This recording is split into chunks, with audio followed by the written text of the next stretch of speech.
In this episode of CF Podcast Ideas in the Spotlight, we talk about most recent decisions in the field of engineering, physics, and digital innovations. We will have a closer look at decisions of the Enlarged Board of Appeals, the Technical Board of Appeals from 2023, and give some practical advice. This podcast is a recording of the CF webinar EPO Case Law Update recorded in November 2023. CF Podcast Ideas in the Spotlight.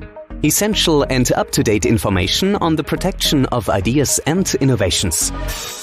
Welcome everybody to our webinar EPO Case Law Update of course in Florac. We are happy that you are joining us today. I hope it will be an interesting 1.5 hours for you. It was interesting for us to prepare that case. Just as a quick introduction, my name is Matthias Karlhuber. I'm a patent attorney and partner here at Coors on Florac for quite a while now. So originally I'm a mechanical engineer, but I do a lot in the medical technology field, a lot in the IT space, and I do a lot of oppositions. So a lot of that stuff I see every day that we're going to hear. Then I hand over to my colleagues. Thank you very much. I'm doing the same he does, basically. And with the exception that I'm a physicist. But I got right on track afterwards. So I believe you mentioned everything important for our viewers. And I believe we can quite quickly jump into the cases. Right. Thank you very much. My name is Svenja Schwand, and I'm also a patent attorney here at Coors and Florac. And I think everything was mentioned before. And we can start. Let's get started. Yeah, that's what we're going to talk about today. Some G decisions. And actually one pending G decision also. And then we also have some case law on procedural and material aspects. And we will start with the G1 and G2 from 2022, which were decided this year. And in our last webinar, we already talked about some pitfalls in the transfer of priority rights and some corresponding case law. And now here we had identified a frequent case scenario with U.S. priority applications, which is called the joint applicants approach. And this is basically the case when the inventors are listed as the applicants, and then the international application later lists the inventors as applicants in respect for the U.S. only, and also the employer as the applicant in respect of all other states. And in the past, this was regularly the case when the priority establishing previous application was filed in the US, and this is what we know. Yeah, and now in these joint proceedings, which the G decisions are based on, and we had a similar problem here, which led to those referral questions that are based on PCT applications in which the inventors are, on the one hand, applicants of a previous US application, and on the other hand, they are named jointly with two companies as applicants of the PCT application. Yeah, in these two cases, the opposition division and also the examining division respectively found that the priority claim to be invalid because not all of the inventors who were named as applicants in the US application had assigned the priority right to the applicants of the respective PCT application later on. And here we look at Article 87.1 EPC, according to which any person who has duly filed an application or his successor in title shall enjoy, for the purpose of filing a European patent application in respect of the same invention, a right of priority during a period of 12 months from the date of filing the first application. Yeah, this was basically what those questions were about. The first referral question was to clarify whether the EPC at all confers jurisdiction on the EPO to decide whether a party validly claims to be a successor in title within the meaning of this Article 87, and in particular whether a party B can validly rely on the priority right claimed in a PCT application in the case where this application designates a party A as applicant for the US only and the party B as applicant for the other designated states. And this PCT application, of course, claims priority from an earlier patent application that only designates party A as the applicant, as we had the case before. And in this decision, of the enlarged board. First of all, it was concluded that the EPO is competent to assess priority entitlement, surprisingly. And in this regard, the enlarged board, they distinguished the case between the right to file a European patent application, which is rather based on national law, decided on national law, and the right to claim the priority date for application, which they now say they're competent to assess. I mean, just looking from the result perspective, the competence of the EPO is to assess patentability, and if you do not know what the priority date is, you do not know what the prior art is, and then you do not know if an invention is an invention. Yeah. So also just from a practical perspective, I guess it makes sense to at least get the EPO some competence on that. That's absolutely right. Yeah. Right. And it's also what they found is that there's a rebuttable presumption under the law of the EPC that an applicant claiming priority in accordance with the formal requirements is entitled to do so. That's what they also said. And this presumption, they justified it because all parties involved normally have an interest that the application may benefit from the priority right. And also that there are no formal requirements for the transfer of priority rights. And the applicant of the priority application has to provide support to the applicant claiming priority. That's what they said is the other reasons for this presumption. And this is rebuttable and applies in any case where the priority applicant is not identical to the subsequent applicant. And this is regardless of whether the subsequent application is a PCT application. That's what we talked about before, right? So we're not bound to this example, actually, which triggered all of this. Yeah. It's a much broader statement. Right, right, yeah. And with regard to the second point here, there are no formal requirements.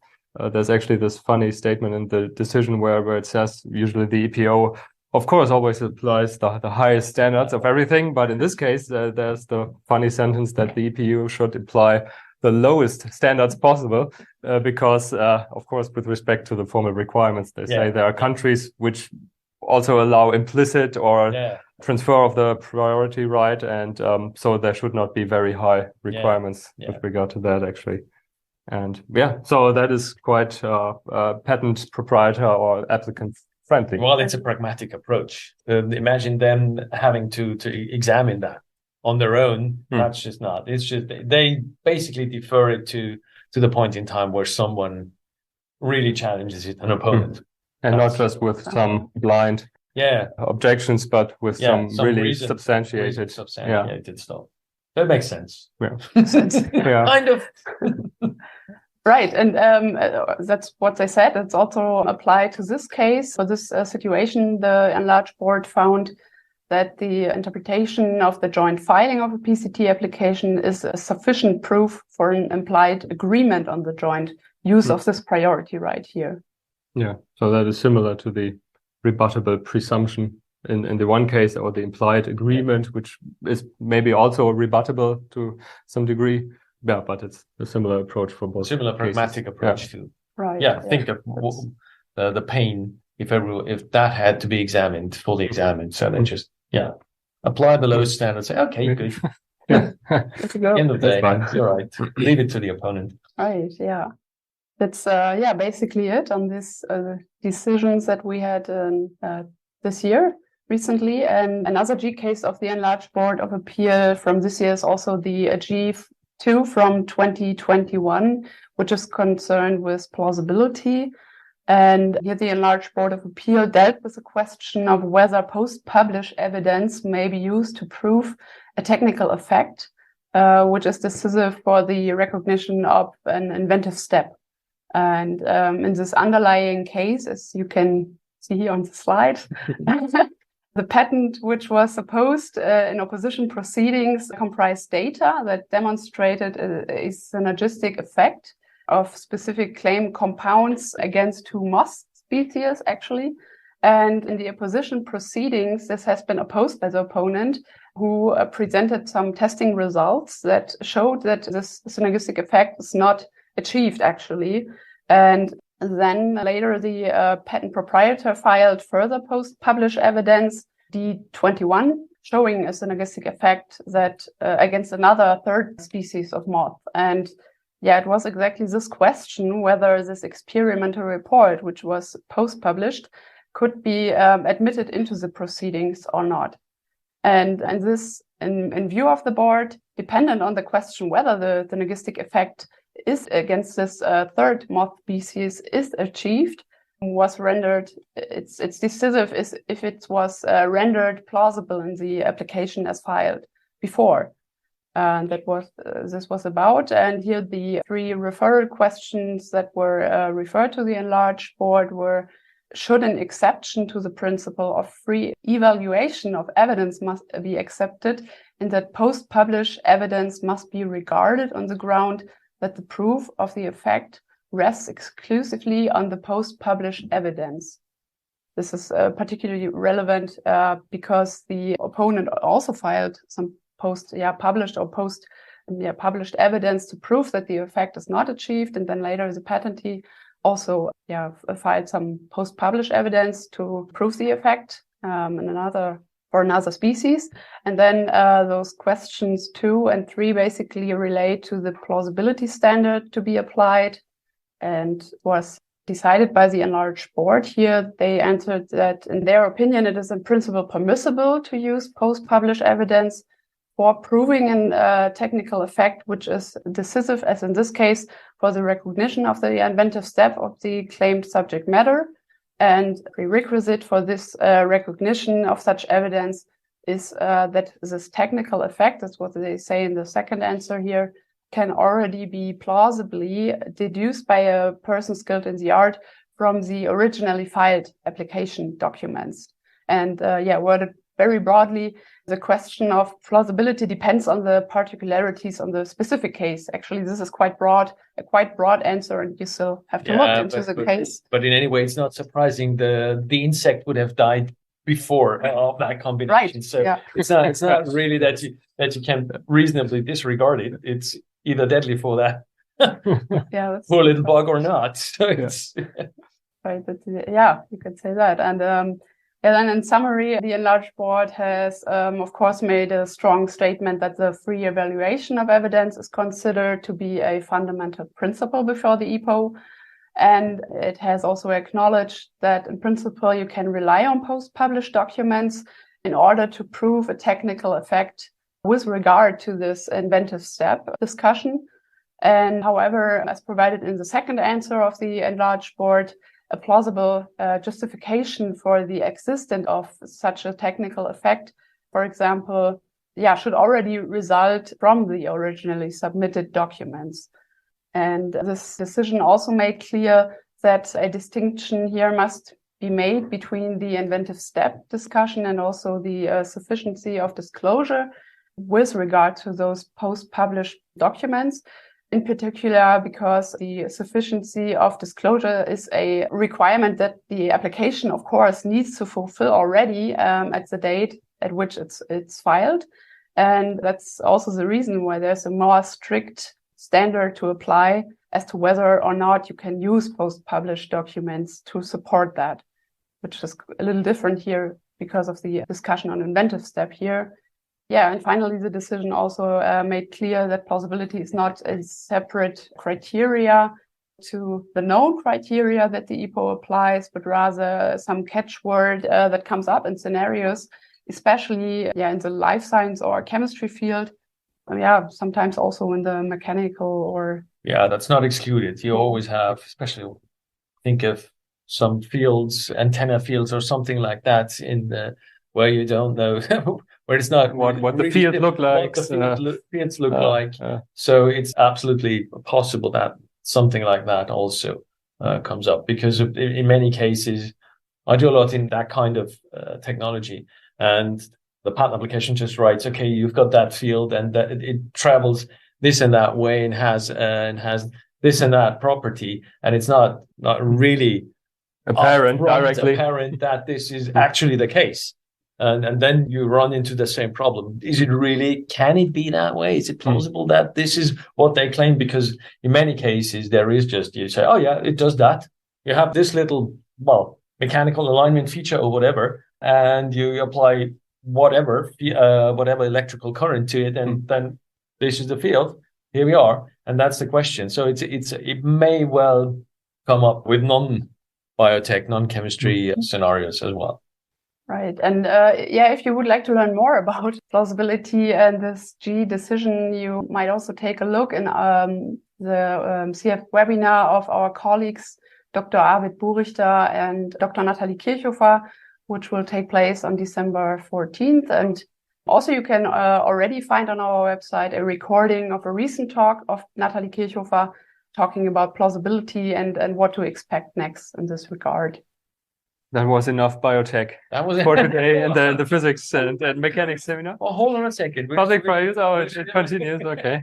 We're still a bit in that realm, not biotech, but yeah, if you could move on. So we are with G1 out of 23, which is a very recent referral to the enlarged board of appeal, and it's about public prior use. And the background of that is, well, you see it, the appeal proceedings T438 out of 19. The patent itself relates to an encapsulating material comprising a copolymer. And the question was, and that copolymer was published on sale prior to filing prior to the relevant date of the patent. And the question was, what was actually made available to the public? Because, as you may imagine, it's not necessarily simple, especially when it comes to composition of materials, to really analyze the component or the material that was out there in the wild for its actual composition. And another point on that, you can't easily reproduce it, because such polymers, you produce them, but you produce them under certain boundary conditions, certain catalysts, certain temperature, and whatever sequence of steps, which has a major impact on how the result actually looks like. Yes. You may have it in your hand, but you don't really know. You can't easily reproduce it. So, as you see, it was common ground. It's called Engage 8400, which is a particular polymer which was out there. But it was not, you can't really easily examine and reproduce it.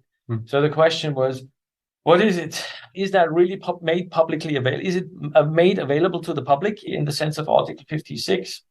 In addition to that, it's a bit of a complicated scenario, but there was accompanying documentation that was also available to the public that was sent out. There was some papers and even a related patent document. So that is the scenario. You've got the product that was out there, clearly, no doubt, not questioned by anyone, but was the actual composition really made available to the public? It had everything apart from one component of the claim, which was the composition or a part of the composition, aluminum, that was not in that particular product that was out there. So it was a matter of inventive step, not novelty, not lack of novelty, but a matter of inventive step. And the question, and it was heavily debated whether or not that was actually the closest prior art. When it comes to assessing inventive step, is it really the closest prior art, or is the documentation that was out there, which was D1, which was this publication out there prior to the relevant date, what was the closest prior art?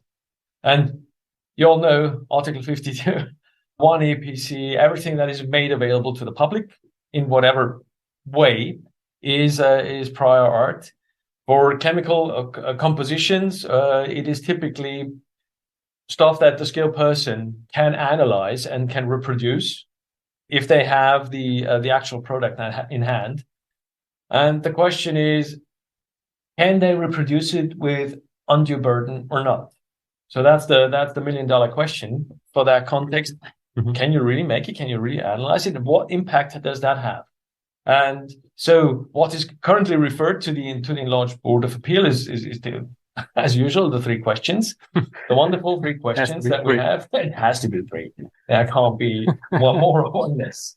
Okay, so it says, is a product put on the market before the date of filing of the European patent application to be excluded from the state of the art, is to be excluded within the meaning of Article 54.2 for the sole reason that its composition or internal structure could not be analyzed and reproduced without undue burden, the wonderful undue burden thing, which is what is undue burden? We'll come to that a bit later in question 3, before that date. Okay, so is it prior art or isn't it? The next question was, if the answer to the question is no, i.e. if you can't exclude it from the state of the art, just by virtue of the fact that it is not reproducible, analyzable with undue burden. What about the technical information about that product, which was made available to the public before the filing date? Is that state of the art within the meaning of 54.2, irrespective of whether the composition or the internal structure could be analyzed or reproduced without undue burden by the skilled person before that date? Which is a bit of a weird question, frankly, because it is.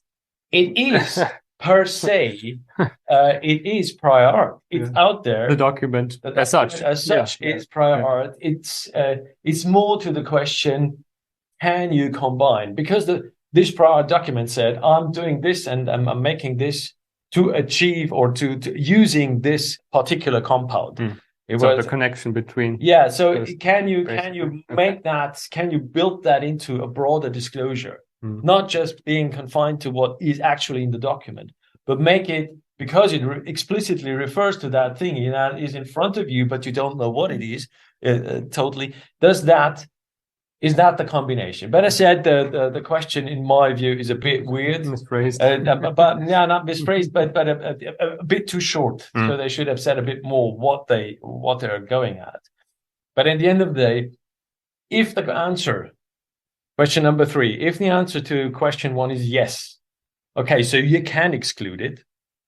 And if the answer to the question is no, is that a state of the art? It's not state of the art, which again, it's be a bit careful about question 2. What are the criteria for finding an undue burden for all that? So this is going to be interesting. Well, as usual, I think they will shy away from it to be give any very specific guidelines. To give very specific, because it's impossible, frankly, and we'll see that with the next kind of old case, the G referral that we already had covered before. So it's at least we're going to have some guide rails which will give us a bit of a better clue of what that is. But as I said, this can even in my field, it's not that rare that you have exactly such a situation where you have a material, but you don't know what it is and how it is composed, and especially how it has been built. So it's really hard for many types of materials to really reproduce them unless you have the exact boundary conditions of their production. So it's not that may pop up very, very often in such kind of constellations. That brings us to the next one. G1 out of 19. The good old G1 out of 19, the aftermath, patentability of computer-implemented simulations. And I think it's many of us are dealing with exactly that problem in today's world. A lot of it, I wouldn't say the vast majority, but a lot of the inventions we are dealing with day in, day out have some kind of computer-implemented component to it. It's almost inevitable for most of our clients, for most of us. So it's always worth having a quick look at G1 out of 19 to refresh your mind. So what we have, claim 1, it's a computer-implemented method for modeling pedestrian crowd movement. You see it on the right-hand side. It comprises a simulating movement of a plurality of pedestrians through an environment. You provide a provisional path, so something you say, okay, this user or this pedestrian wants to go in that direction, give it an arrow as you see it on the in the drawing. Provide a profile for the pedestrian, something, okay, how pedestrians actually behave. They don't walk backwards typically, so they move forwards, something like that, and they don't hop on one leg. So something like that is what you do in that. You kind of provide the profile. You determine a preferred step towards the intended destination, which determination involves a cost of taking that step. So You would not jump across a chair or something like that. So there is always something, what is the least cost, essentially. So you can model that. You define a neighborhood, of course. Yeah, as you see in the drawing, there's obstacles, there's other pedestrians. That's also, so you've got a moving neighborhood, essentially.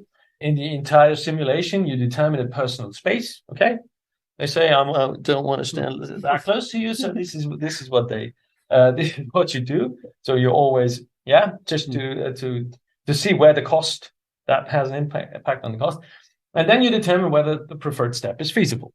Okay, purely in the computer, nothing outside. It's a mere simulation. Nothing happens in the outside world. And the first questions were, you probably have seen it, in the assessment of inventive step, can a computer-implemented simulation of a technical system or process solve a technical problem? Because that's always what we are talking about. You know, the famous or infamous convict approach is there still. You may have technical and non-technical features in a claim, but the technical stuff, does it actually solve a technical problem by producing a technical effect? Where I'm sure many of you have scratched their heads, what is the technical effect in my invention now? What can I come up with?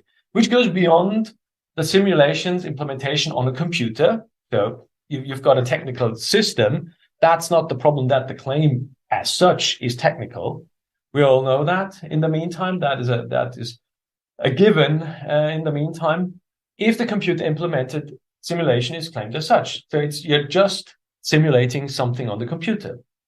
Okay, if that simulation can solve a technical problem by producing an effect, if the answer to the first question is yes, what are the relevant criteria for assessing whether a computer-implemented simulation claimed as such solves a technical problem?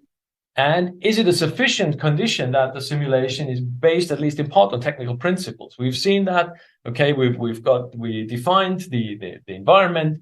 We defined the profile of the pedestrian, what they do, etc.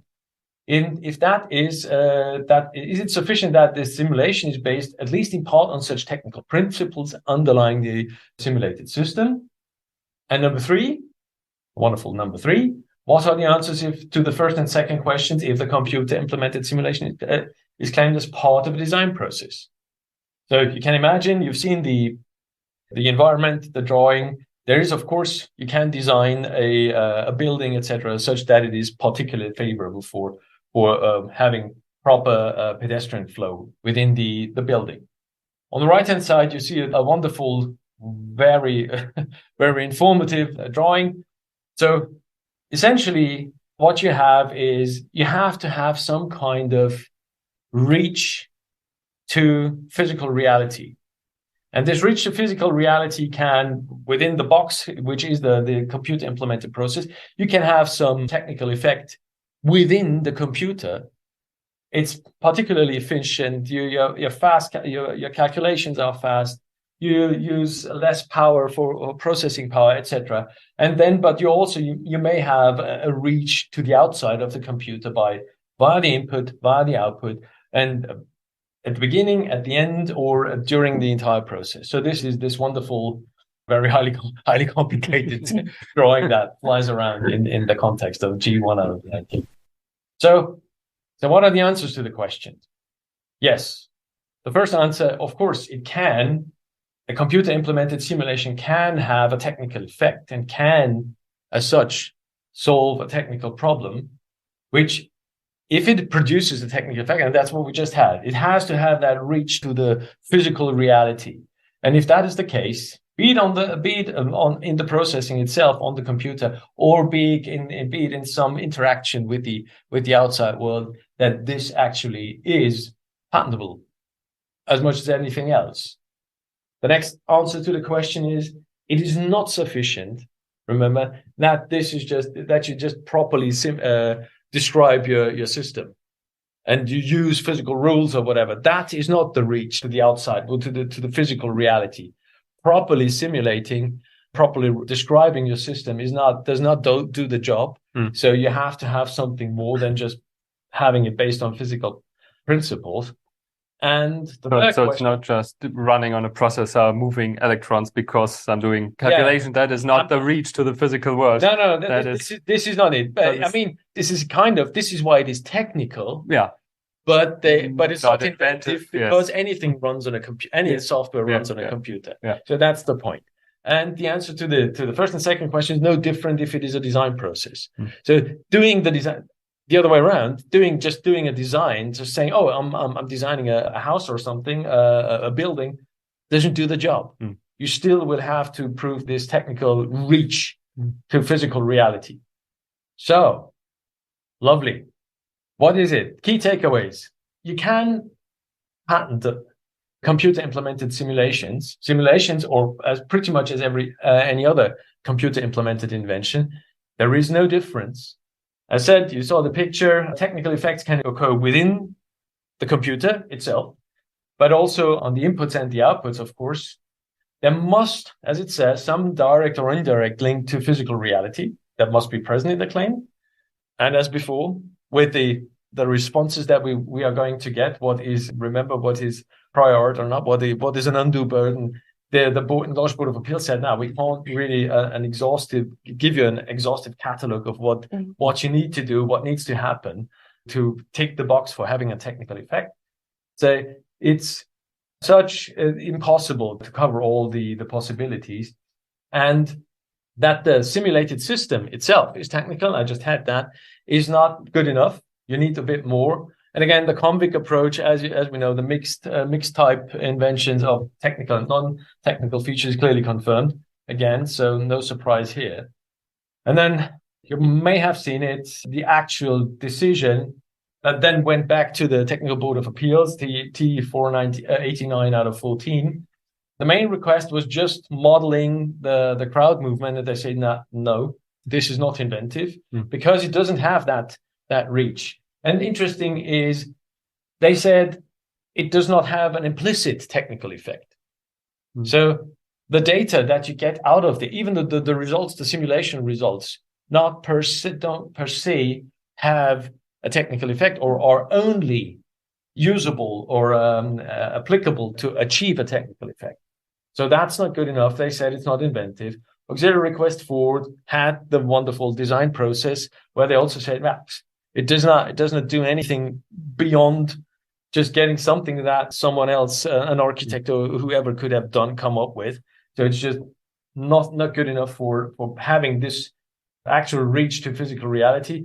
And OX7, it has the measurement. Looks like but it's a hypothetical. It has a hypothetical. So it just had the measurements, especially for the pedestrian behavior. So they measured behavior, basically put that into some values. So it's not a real-time input, for example, and we will see that in another decision. So that was not good enough as well. So it's because you measure and which helps you in describing what essentially again what the system should look like. It's a proper description of your system, of your system component, which is a pedestrian at the end of the day. But it's not like real-time input data or something like that. It's not real-time input data. It's just, so the measurements, that's why I wrote hypothetical measurements. It's just something that you actually, not a real input. Because that, we would see, may have an impact.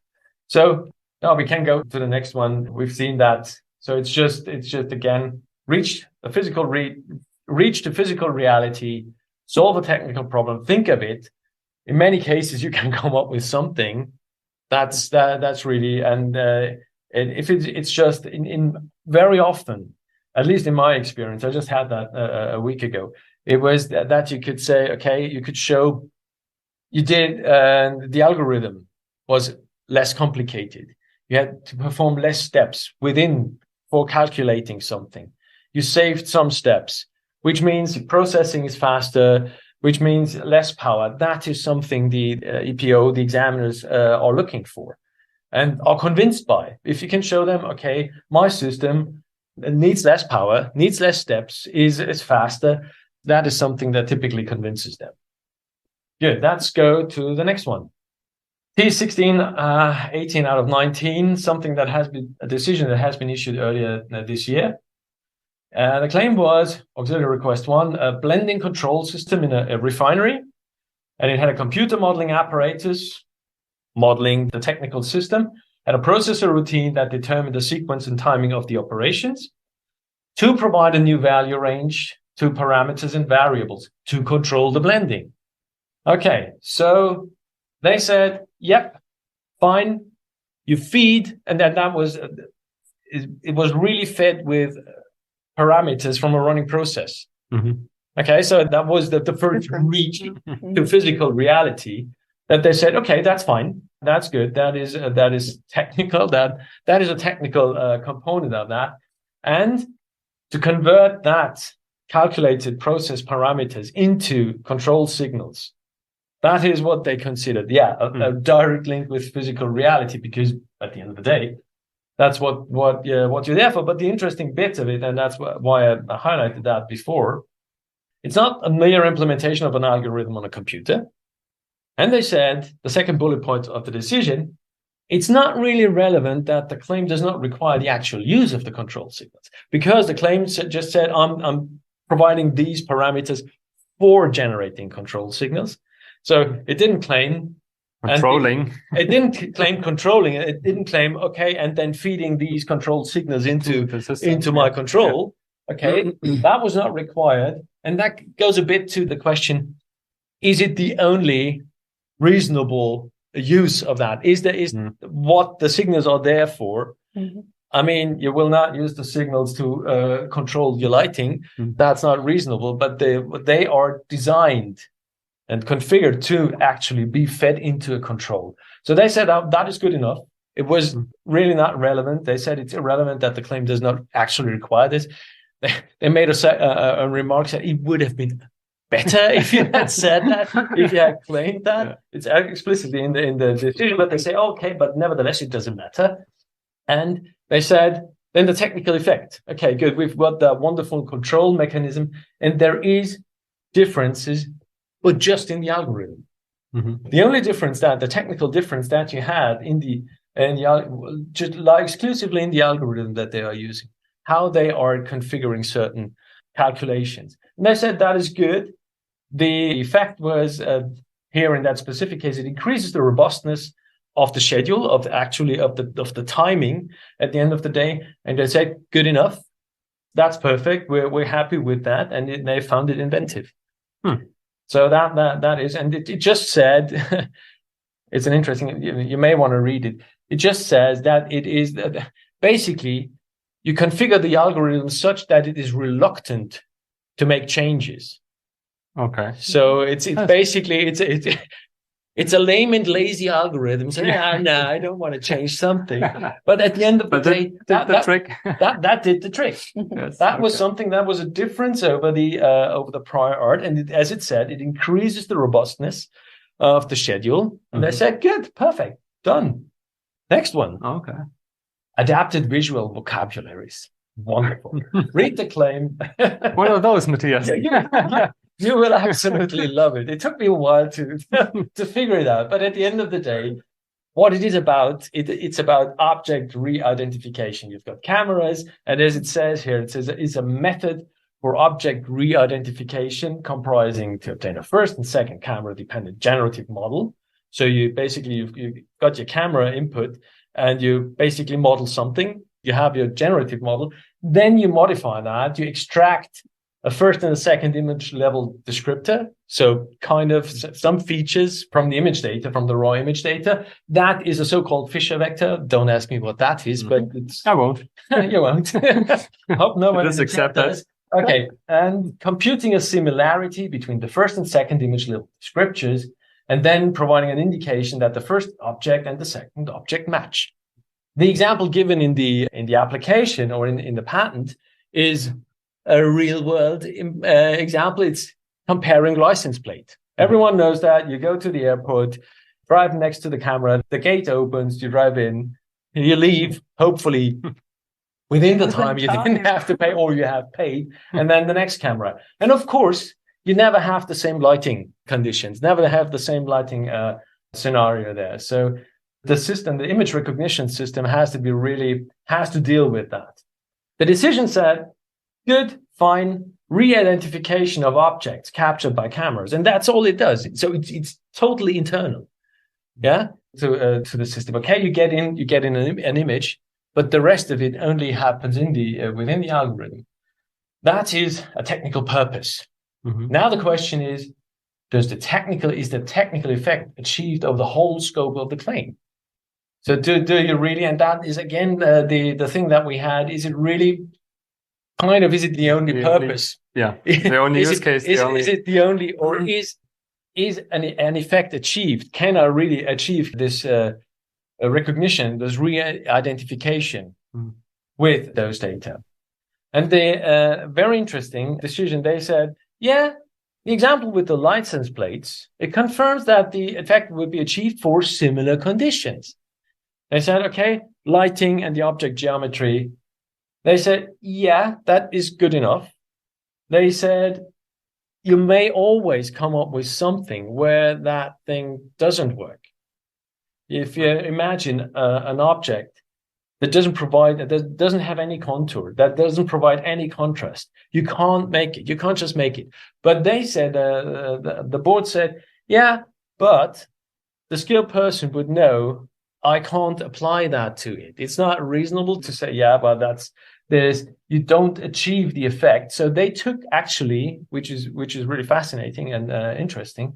They said, okay, it is good enough. Given the teaching of the patent, the skilled person would know, okay, I need to have certain boundary condition. I need to have something that provides contrast in order to do image recognition. And they said that is good enough. That is good enough for us to find that this technical effect of the whole scope condition is actually met.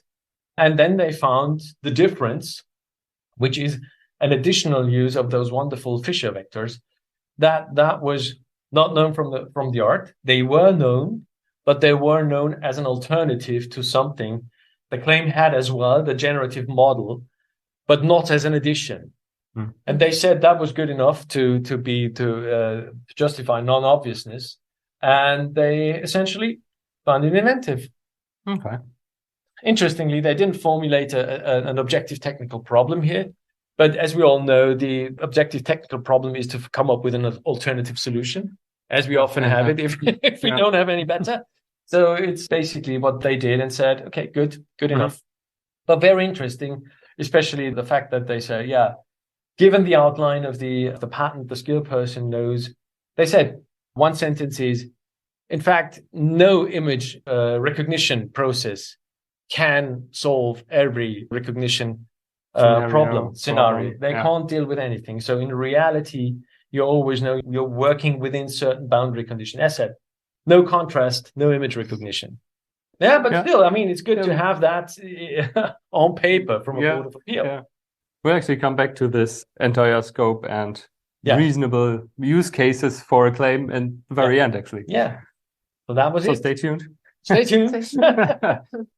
Yes, so now we're leaving the G decision realm and are coming to some T decisions, which have all been published during the last months, basically. And well, a lot of them will deal with admittance and late filing in the appeal proceedings, as is... We all painfully experience. Yes, just like an aftermath of the 2020 rules of procedure. But we also have other T decisions on some further points. But we'll start off with this one, which I gave the headline, Two Types of Burden. And it deals with the insufficient disclosure, basically, where usually, or basically at the beginning, the opponent has the burden of proof that something is insufficiently disclosed because the opponent, the proprietor can rely on the granted patent and the grant and say, well, the presumption is that it's sufficiently disclosed, and now the opponent has to provide facts, arguments, evidence against this.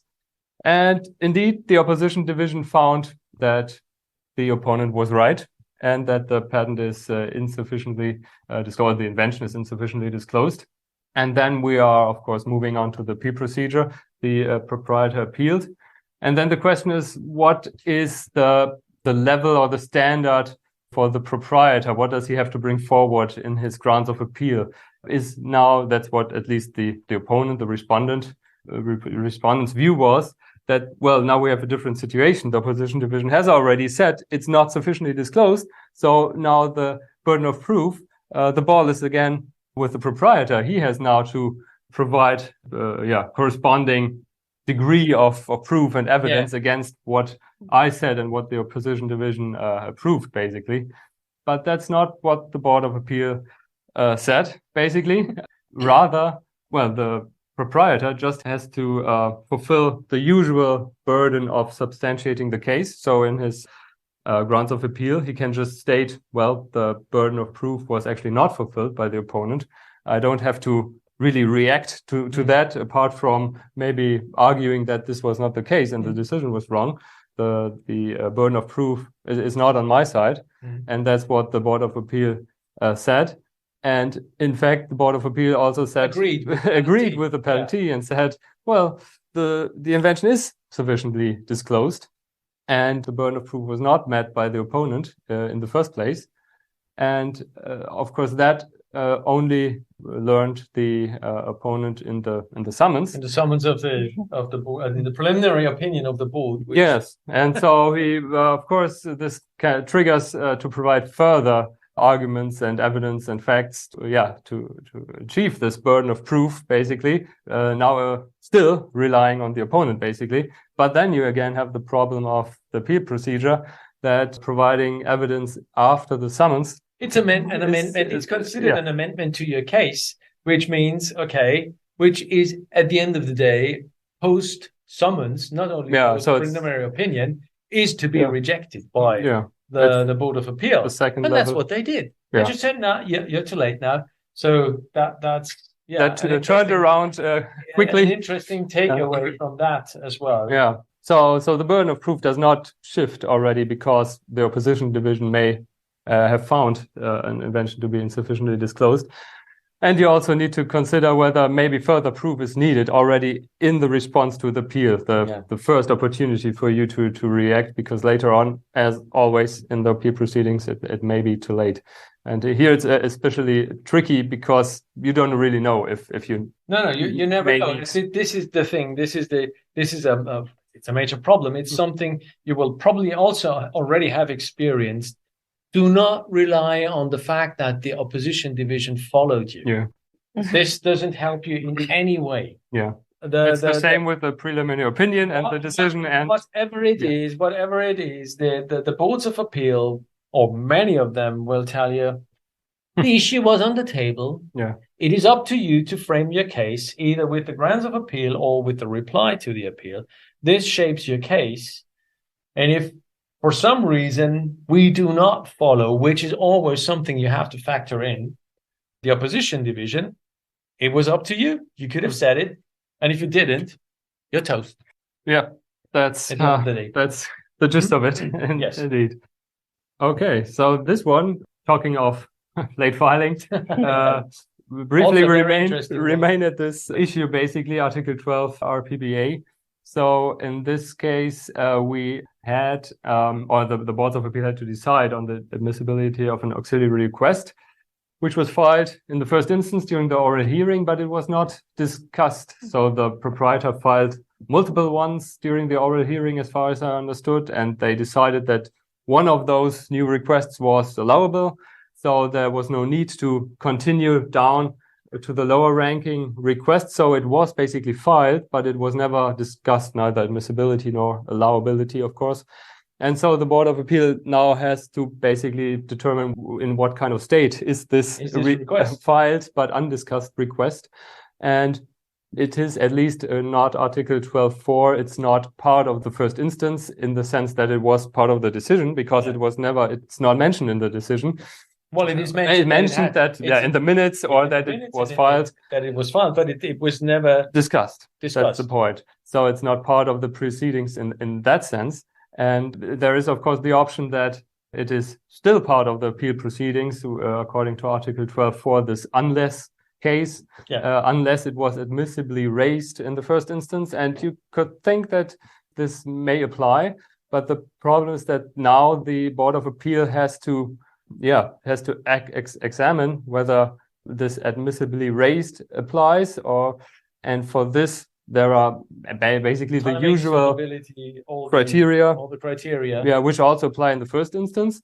But there's one subtle difference, especially here, the last one, the convergence of the claims or the auxiliary requests, which is not that big of a deal in the first instance, but more of a deal in the second instance. And when the Board of Appeal now looks at this request and sees, well, that's a completely different line of defense, they quickly can say, well, that's not convergent to what was there before. So we don't see that this would be admissible. And then this request was also, not allowed to the proceedings. Not admitted into proceedings. But keep in mind, this is a specific situation it is about a request that was filed at the opposition division hearing. So not within the time limit that you're given. Yeah, so it was already late. It was already late, and it was never discussed. The case might look most likely look different if that request had been filed in response to the preliminary opinion of the opposition division within the 1 or 2 month deadline, typically 2 month deadline that you are given prior to the hearing. So that would have changed things. But as it was request filed on the day of the hearing and the later request, which was actually not discussed, that triggers this specific, or at least adds to that specific scenario. Yeah. So filing a request does not mean that it's part of the proceeding, and admissibility will be discussed later on, and more strict requirements may apply if you discuss it later on. Has not discussed it. Yeah. There would have been no discussion if you had filed it within the time limit for filing it. So then it is in. Yeah. But at that point, at that late filed stage, it had to be decided still. Yeah. Yeah. And I think we're still sticking to Article 12.4 for a second. Our best friend. Yes. I think that's the last one, maybe. So here we have the situation that an inventive step attack was brought forward against a specific request, AUX request 2, and in the grounds of appeal then, the opponent wanted to basically apply this attack, lack of inventive step attack, also to the main request. And the question first is, this attack against auxiliary request 2 was already introduced very late in the proceedings in the first instance. So can we review this decision to admit this request, basically? And there the board does not see a basis for, if it is once admitted and discussed, to again carve it out of the proceedings. If it's admitted, it's admitted. So this way it doesn't work. But of course, the other way around, if it's now applied to the main request, which was not the case in the first instance, we of course have to discuss whether such an attack should now be admitted. Admitted, right? And first they confirm that this is also an amendment to the case, but in this case it is quite apparent. I believe the requests were indeed convergent in this case. So which the main request, a specific case, because you don't always have that. Yeah. So this was the request against the AUX request 2, or what against this attack was raised, was a clearly restricted claim over the main request. Yeah. So it was not something different, which may just change the whole spin to that if it was something different. But here it was clear there was just features added to the independent claims. Yeah. So it's just logical common sense to see that, it of course also applies to the main request. If it takes away an inventive step for that narrower claim, that it also does the same thing for the broader claim. Yeah.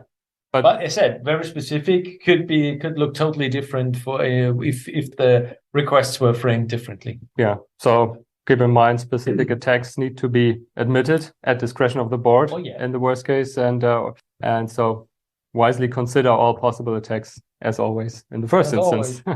In the meantime, Yes. So now a brief, maybe a no-brainer for in between, just a confirmation of established case law, basically, but something that still regularly comes up if you're dealing with prosecution cases. Prosecution in examination, that's unclear. Yeah, and here as well, the applicant heard the objection from the examining division that the claim left open very many features. It was not clear how this is done, how that is done, and the board again clarified, well, the claims may be broad, but they are all technically reasonable, and broad claims are not per se unclear, and complex claims also are not per se unclear. Of course, this has an effect on the inventive step if your claims are broad. As always, you may run into issues there. Prior art documents. Yeah, but just because your claim leaves open how something is done, that doesn't mean it's unclear. And here's just one more decision from 2023, which you can cite in your response to the office action, basically. Yes. And this is one, yeah, I mean, if we look at 123.2 disclosure, the EPC is actually already quite clear in that not only for your application, you can take your application as files, as your whole reservoir, but also if you already have a patent, then 123.2 also states that you can go back to your application as files. Disclosure. And because that was relevant in this case where the opponent argued, well, there is no disclosure for the amendment of the proprietor because this feature is not in the granted claims or the granted patent. And the board said, well, that is not relevant because you can go back to your application as filed.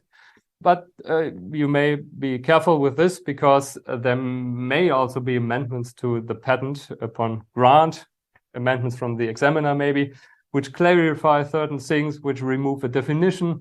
And for those things, of course, it may not be possible to go back to your application as filed because you may, if you reintroduce a definition which broadens something, then you have a problem with scope of protection. So this is a very serious issue that is often overlooked. You get a 71.3 notification, an intention to grant, and they tell you, yeah, okay, good, we love your claim, but we don't like your description because there is so much stuff in there which is not according to your claim. And they happily delete pages and pages of that stuff, which, while in the first place might be okay, because, well, if it's not, and you might think it is okay, because it is not going for your claim and possibly you're happy, oh, I'm getting a patent. So this is, I'm accepting that. But this is very dangerous because, okay, you're in that scenario where the opponent can say, yeah, but there is no basis, which is not right for, at the end of the day, for making the amendment, for going back to the original disclosure, despite the fact that this passage in the patent has been deleted. I mean, it begs the question, why did you delete it? Why did you have to delete it if you go back to that? But the tricky bit is actually this Article 123.3 issue, because at the end of the day, the scope of your claim, to some extent, is defined by what you have in your description. And if stuff has that justified some specific interpretation, construction of your claim, you happily deleted it from your description, you can't bring that back in because that then broadens the scope of the claim, of the granted claim. Or may. Well, it depends, of course. But it depends, but otherwise that is a real risk. So I really recommend be careful when accepting deletions of your part of your description. And another issue which comes in is the last point that, of course, national courts, if you have a EPDE, EP, GB, FR part of your granted EP patent, they may see this differently, as in Germany, the examiners in limitation procedures like to refer to the so-called Zäsurwirkung, the caesura effect, like a break point upon grant, where you cannot go back further in time, which is, I think, not undisputed, but you may encounter those problems. It is a fact that they handle it that way, and it may turn out to be a problem. So it's something to really be aware of. Of course, I know it is a pain if you go for if you have a 71.3 notification and you say, okay, good, I don't want to mess around with my description too much. I just accept what the examiner is giving me. Rather, just try to convince the examiner, say, no, this is not right for this and that reason. And this is a very good reason for saying so. It is not just something you should take lightly, because it may get you into trouble. The only thing what you then have to do is go through all your description and say, okay, this is not according to an invention, blah, blah, blah, blah. But at the end of the day, and it may be a bit esoteric at the end of the day, but we are. But in the end, the complicated cases are the esoteric cases at the end of the day, where you actually say, okay, but this may get you into a 123.3 issue, so broadening the scope of the claim, which is, well, you're out at the end of the day if that happens. So it is really worth taking the pain and then just streamlining the description in that sense, rather than just blindly deleting stuff. And always be very careful with. So back to the opposition proceedings. Here we have lovely one. two cases which I titled "Use the Break Wisely," and here we have two cases where the preliminary opinion was overturned, so the opposition division changed its mind. Always a bit stressful for the patentee, and here new request needed to be filed, so there was a break of 45 minutes, and there were in fact replacement requests filed. And then in the appeal, the proprietor actually came up with further ideas and tried to file auxiliary requests 2 to 6, which were new, so not filed after that break. And the board here has the clear view that this break, which you can of course find at least in the minutes, could or where the opportunity where the proprietor could and should have filed these new requests. And similarly, in the second decision here, we also have the situation that issues came up after the main request, which was not allowed. And then there was the usual lunch break where the proprietor could reflect on how to proceed. But the proprietor decided to continue with the requests on file, basically, and then also try to file further auxiliary requests in the later in the day with proposals by examiners. Sure. Not straight away, but later in the day, and that's a dangerous thing. And they may if you try to do that at 6:30 in the evening, the motivation of some opposition divisions is very low to let you do this, despite the fact that you knew what the issue were. So especially those longer breaks are usually considered as an opportunity to react on anything which is on the table. But just to have a great lunch. Yes, up to that point. And also for the boards of appeal, they will look into the minutes and look whether you had this chance and whether you took it, whether you applied due diligence to do it. And we come to the next one. I think is a counterexample, so to say, but reasonably. It's just what can be expected from the representative of patentee or an opponent. Which informal title is the request 19 hours 41, which was the name of the request because I don't know. It was filed at 1941. Yeah, but it was not request 3, it was the request 1941. And that's, as you say, was the time at which this request was filed to overcome certain objections which became apparent during the opposition proceedings and during the hearing, and which also used features from the description and for the first time had some elements in it which the appellant, then the opponent, then considered as unclear, and he was given half an hour to review those new requests. And this clarity objection, he only raised then in the appeal proceedings. In the appeal. So he didn't notice them right away during the oral hearing in the first instance, but only when drafting the grounds for appeal. And then, of course, the question is again, are those now newly raised clarity objections to be allowed? And the board says first, again, rather strictly, well, it would be possible for you in that half an hour to spot those clarity issues. But on the other hand, the Board of Appeal, in the end, they appear to be human. They say, well, of course, it's a bit a tight time frame.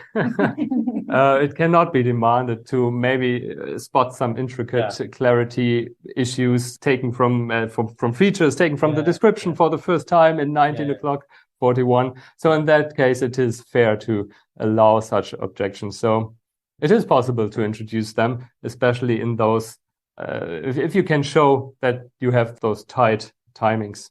Yeah, but at the end of the day, this is an example where that worked and where the board had mercy Yeah. with the, I think it was the patentee, but don't let it come that far. Yeah. I So mean, I've had that situation. I had a patentee. I was an opponent, and the patentee finally at 1930. So mine would have been the the request in 1930 1930. request. They came up with the first request that actually met all the added matter and sufficiency, solved all the added matter and sufficiency problems. And DoD said, yeah, happily took it in and said, yeah, okay, good. So now we discuss novelty and inventive step, and which is totally crazy. It's 7:30 in the evening, and my reaction to that, and I can only recommend that. I said, no, we're not going to discuss now at 7:30 in the evening novelty and inventive step for the first request for the first time in the entire day after more than 10 hours of hearing. Yeah. And I said, I will not accept that. Otherwise, I would say my right to be heard has been violated. And finally, they didn't love it, but they adjourned the hearing. And we went for another date to continue with the hearing. This is what I can really recommend, because seriously, you can't do a major part of the discussion, novelty and inventive step at that time within that time of the day. That just doesn't work. And I think at the end of the day, everyone understood it. It didn't have to argue that long with them. I had to, but still, that's my recommendation. If you ever run into that kind of problem, just request adjournment. That's as they said, you could have spotted it, but it's totally understandable that you didn't. Yes, right. At that point in time, and you don't want to have to rely on Board of Appeals saying, yeah, okay, good. Yeah. That's not fair. Yeah. So, but they really, so also recently I had oral proceedings where it was also relevant what happened in the first instance and how much time and opportunities somebody was given. And the deliberation of the board took, I don't know, 1.5 hours, because they really tried to recreate from the minutes and from everything what happened and which chance was given to whom, which also makes it clear that the minutes are maybe quite relevant, that they are correct, especially for those late filing issues. If you want to show I was only given a very short amount of time, you should take a look at the minutes. That is another recommendation, really. It's ever more so with the rules of procedure now before the boards of appeal. Have a close look at the minutes, because they will go back to the minutes. What did you say? What did you raise? And if you think you have an important point, make sure, ask the minute writer to actually put that on the minutes, request it. I just had that 2 days ago. I said, would you please put that on the minutes? Because that bites you. If something is not in the minutes, you're out. How can you show that this has happened, and that you've said that this has been discussed? Typically they are okay, but it's not necessarily the case. So really have a look at it.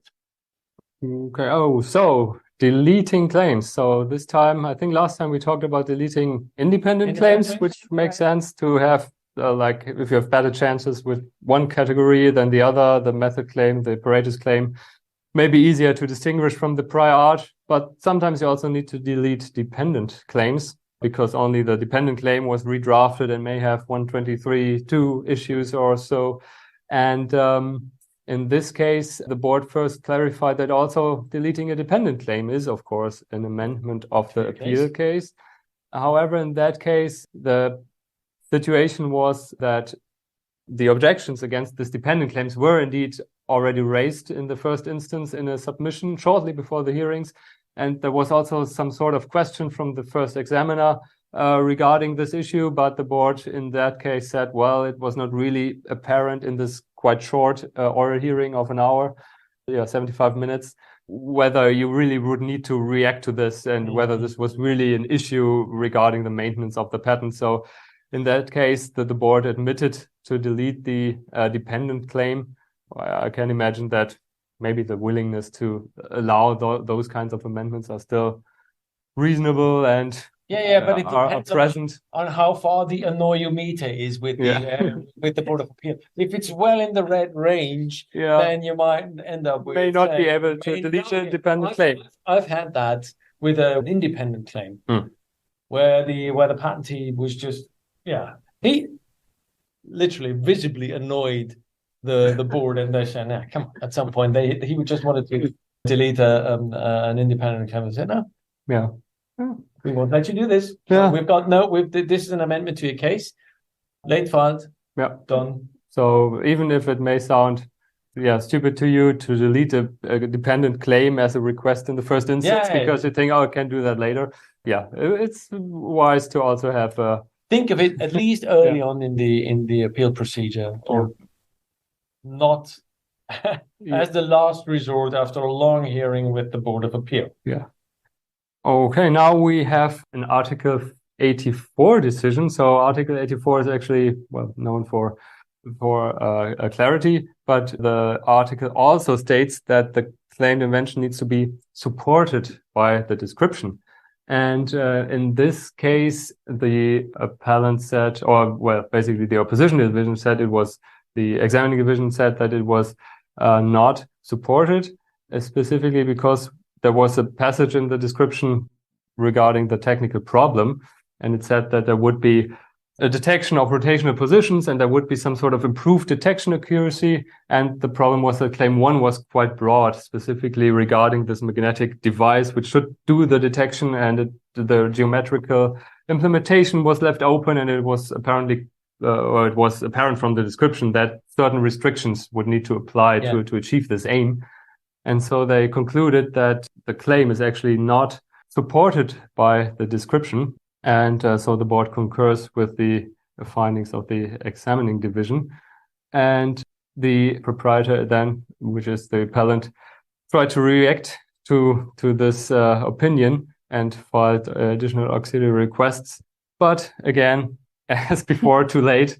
And there were no reasons apparent why this was not already done in the first instance. Yeah, so I thought this would be a interesting case that a quite specific technical problem can lead to issues with the support criterion on Article 84. So think about how you define your technical problem, maybe not too ambitious, maybe have some alternative technical problems defined, which are not that strict. Yeah. Okay, so now the sufficiency case in mechanics. So maybe first having a quick look at the claim. It's about a rolling mill and about the detection of a malfunction. And the malfunction should automatically be identified, and also the duration of the pause emerging from this should be determined as a function of the type of malfunction which is detected.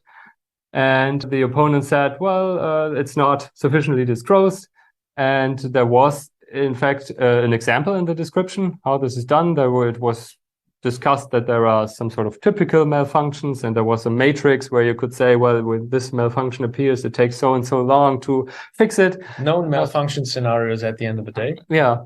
And for this, the opposition division said, there is at least one way of carrying out the invention, which is the usual criterion in Rule 42 EPC.